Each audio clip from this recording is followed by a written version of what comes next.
Bonsoir à tous. Ce 8 novembre, l'APOE, l'Association des provinces wallonnes, a organisé au Val-Saint-Lambert son colloque annuel. Une occasion de plus de se pencher sur l'avenir des provinces avec ce thème de circonstance, les métiers provinciaux de demain. Les provinces, stop ou encore? La question est clairement posée depuis des années. L'Association des provinces wallonnes, l'APOE, mène un travail de modernisation de l'institution provinciale dont on vient de tirer les premières conclusions. Et manifestement, la dynamique est bien lancée qui permettra aux citoyens d'y voir plus clair dans le millefeuille institutionnel de la Belgique. Ce que, me semble-t-il, le citoyen déteste, c'est cette impression que chacun fait un peu de tout. Et donc moi je pense qu'il faut clarifier, simplifier et pour ça contractualiser, savoir ce que la région fait, savoir ce que les provinces font et savoir ce que les communes font en manière telle que chaque euro dépensé par le secteur public soit tourné vers le service aux citoyens et non pas vers le fonctionnement interne de l'institution. C'est vrai que l'on dit souvent elle se mêle de tout, elle se mêle de tout parce que d'autres ne le font pas, les communes et villes, soit les pouvoirs supérieurs, et donc ils se sont investis dans ce champ.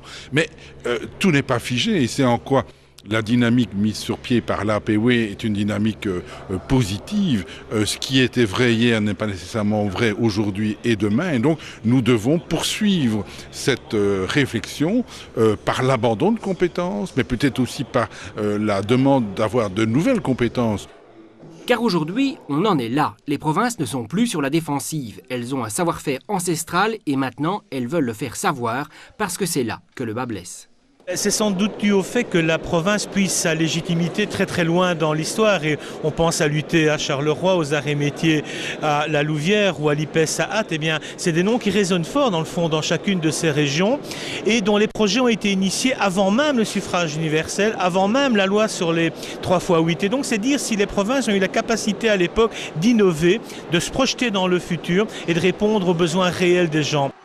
Les provinces, ce sont des institutions qui agissent vraiment en proximité avec les gens, qui répondent vraiment à des besoins très concrets. Et les gens adhèrent finalement à l'Observatoire de la santé du Hainaut, par exemple, qui fait un travail absolument remarquable, qui est reconnu d'ailleurs par tous les professionnels du secteur. Ils apprécient le Grand Ornu, ils apprécient le travail touristique qu'on fait autour du canal historique du centre, mais ils ne savent pas toujours très bien que c'est la province du Hainaut et que c'est la province qui est derrière. Plus on stigmatise les provinces dans la presse nationale, parfois très loin d'ailleurs des réalités de terrain, plus nous, on nous appelle concrètement à répondre à des projets concrets sur le terrain. Ça se voit tous les jours, je pense notamment à l'aéropole à Charleroi, un projet pertinent se met en place, on fait appel à la province, à Condorcet, et on est là.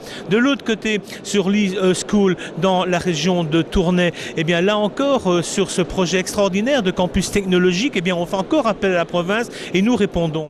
Plus offensives les provinces, poser la question, c'est y répondre. Il est vrai qu'un grand travail d'analyse a déjà été mené. Il y a eu une concertation très importante menée par les provinces, à la fois d'abord vers les communes et les villes, avec leurs collaborateurs et l'administration, voire avec les citoyens. Puis en interne, les collèges et les conseils provinciaux ont travaillé sur la définition des axes prioritaires. Donc là, je pense qu'effectivement, c'est important. Il y a peu de pouvoir, si aucun d'ailleurs, en région wallonne, ni les communes et villes, ni la région, qui n'ont mené ce type de réflexion. Ce qui est le plus important, c'est le service qu'on rend aux gens, qu'on rend aux citoyens. Tout le travail social qui est fait en province du Hainaut, dans les IMP, dans les ETA, tout ce travail par rapport aux personnes extraordinaires, qui d'autre pourrait le faire aujourd'hui? Donc avant, plutôt que de théoriser, nous ce que nous posons, c'est très concrètement la question de savoir si d'autres pouvoirs intermédiaires ou si d'autres pouvoirs veulent faire le travail que l'on fait, qu'on en discute. Mais ce qui est certain, en tout cas, c'est qu'on ne transigera ni sur la qualité du travail, ni sur le statut du personnel.